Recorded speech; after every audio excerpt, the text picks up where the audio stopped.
we used to call each other baby all the time. Hey, baby. Yeah.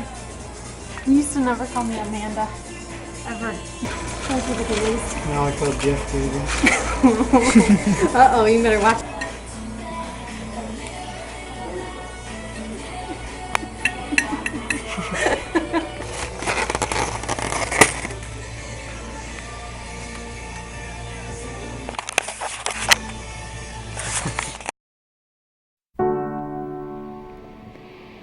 Mike and I were driving back to LA. We'd spent 3 days driving in a circle from LA to San Francisco, Tahoe, Death Valley, and back. We were scouting out a route for a pilot episode that would later be funded by an outside producer, who would even later back out of the project on the grounds that we were not experienced enough, which was true. At this point, though, the two of us thought our 3 years of hard work had finally paid off. The pilot was to be pitched to Discovery. The project, we hoped, had finally found an audience. But all these details are a side point. The car ride back is irrelevant, really. What matters here, in this story, is that I loved Mike. That I was in love with Mike. And staring out into the endless desert, I thought of our future together.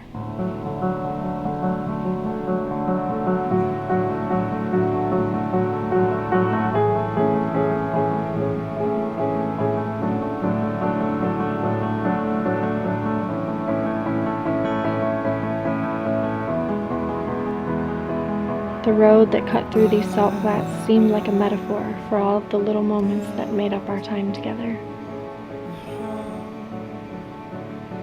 We'd always been there for each other. On this road, there wasn't anything else. And I felt like we were on an adventure, and it made me feel alive. I never wanted it to end. I was 26 at the time, and looking back now, I can see that it was a mistake. Maybe I just forgot that Mike was only 24. Whatever the reason, I opened up and I asked Mike about everything. About our future, marriage, kids, good job, place of our own again, a little garden, a dog. And I reacted poorly, to say the least. Truthfully, but poorly. My blunt and insensitive rejection to everything that Amanda considered to be our future broke her heart, and I hated myself for making her cry. Without thinking, I cringed at the idea of marriage, not because I wasn't happy with Amanda, but because of my poor opinions of marriage. Everything I said, every little knee-jerk expression of pulling away, was made out of fear.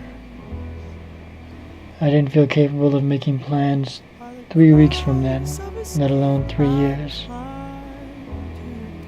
I took Amanda's advice of looking for editing work in LA as a subtle way of suggesting I didn't have what it took to make it in the film industry, which was nothing but my insecurities hearing what I was most afraid of.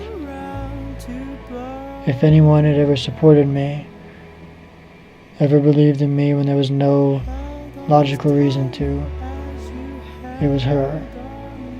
we both drove in silence the next few hours, neither one fully realizing the damage that had been done. It was a painful conversation. And my immaturity seeded an assumption that we would be happier now if we avoided the subject of later.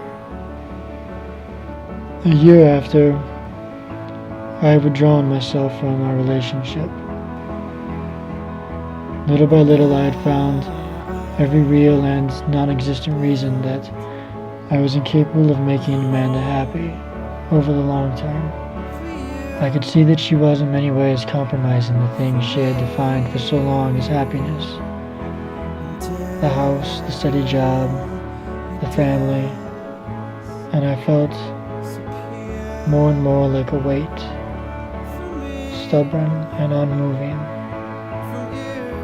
And I feared that years down the road she would grow to resent me. Mike feared he would still be unready or unwilling to move forward. And then what? In his opinion, he would have selfishly taken 8, 9, maybe 20 years from my life. Amanda had never done anything wrong, nothing to hurt me, nothing to warrant or make me want to leave her. But I had reached a point where I saw her as less and less happy with me over time, and I felt torn. The breakup was devastating, and I hated Mike for giving up on us.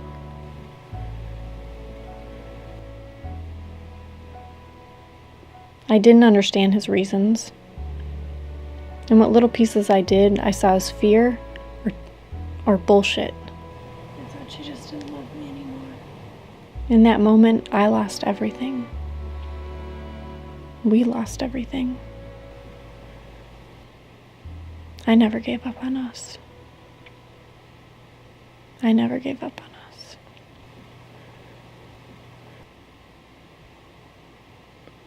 I never gave up.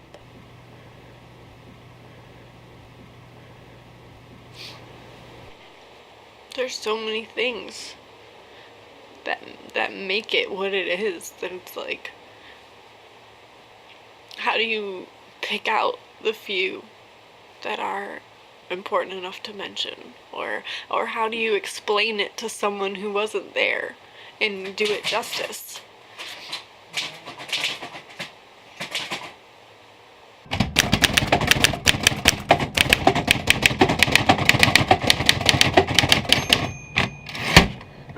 Shortly after the two met, they took a vacation together, a road trip to the Atlantic Ocean. Sleeping on a futon stuffed into the back seats of a 94 Escort. On October 1st, while camping at Lot W21 of Beaver Pond in Harriman's National Park, she told him she loved him, that it hurt in the pit of her stomach to not say it. He told her he loved her too, and he meant it. 2 days later, the two walked hand in hand along the boardwalk in Atlantic City.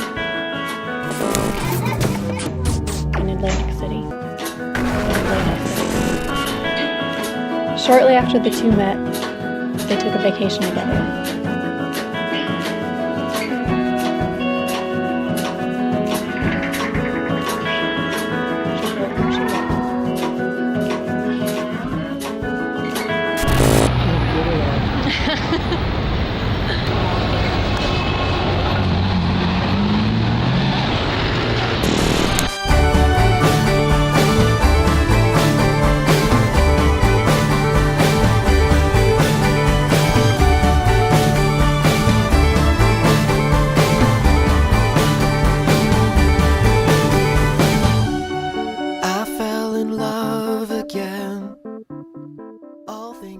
Thursday, January 23rd, 2003.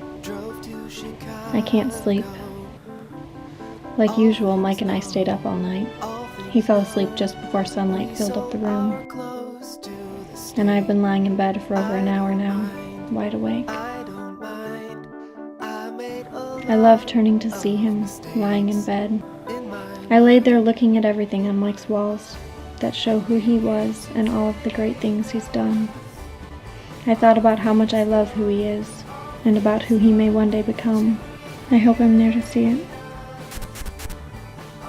I can sit here and tell you the mistakes that led to our breakup, but to sum up our 5 years together into a few minutes is just impossible. How do I explain it to somebody who wasn't there? How do I pick which moments are worth mentioning and which aren't? Will I ever be able to put into words the way those years haunt me now, and how in ways I can't fully realize I am who I am today because I worked a shitty overnight job at Target. I met Amanda. I fell in love and moved across the country. I just can't find the words. One day, Mike walked past a beautiful girl at his new job. Both dreamed of moving west, and together they knew their love could take them anywhere. I thought about the scariness and excitingness of moving to California, and sunshine and sandy beaches, and laughter and love. I thought about his family, and his family maybe one day becoming my family. Amanda is such an overwhelmingly beautiful person, inside and out. Her desire and drive to hold true to her dreams, and to grow as a person who will better live her life in a way that she will smile on when looking back, is inspiring and admirable. A quality I hope she never loses sight of. A quality I hope she knows I am above all and truly attracted to. I know the card isn't much, and it's not surrounded by a handful of 12 dozen roses, and it's not taped to the paw of a giant teddy bear, but it's something for me to write, "I love you" on, and you can always see this card and remember. I laid there and looked at his face. I put my head on his chest and touched his face and hair and neck and shoulder and arm very gently so that I wouldn't wake him. I thought about how much I loved him. He's so beautiful and smart and creative and loving and giving and sensitive and honest. I thought about how I want to grow with him and learn from him.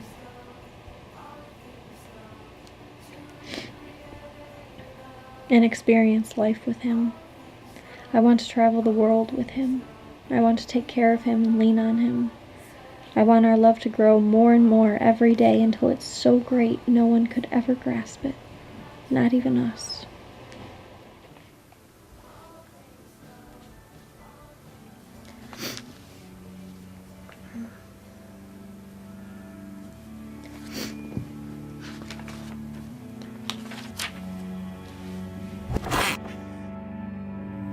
I wanted desperately to hold on to our friendship.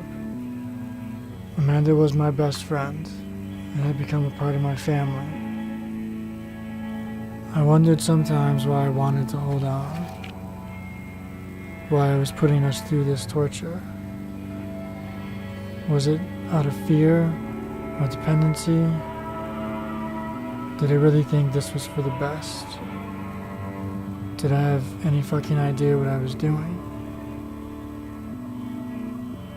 I felt alone and unsure. I wondered if I had pushed away the only person who ever seemed to really understand me. Soon after the breakup, I won the Network 2 contest, and near that same time, interviewed for a job editing at NBC. I felt bitter at the timing.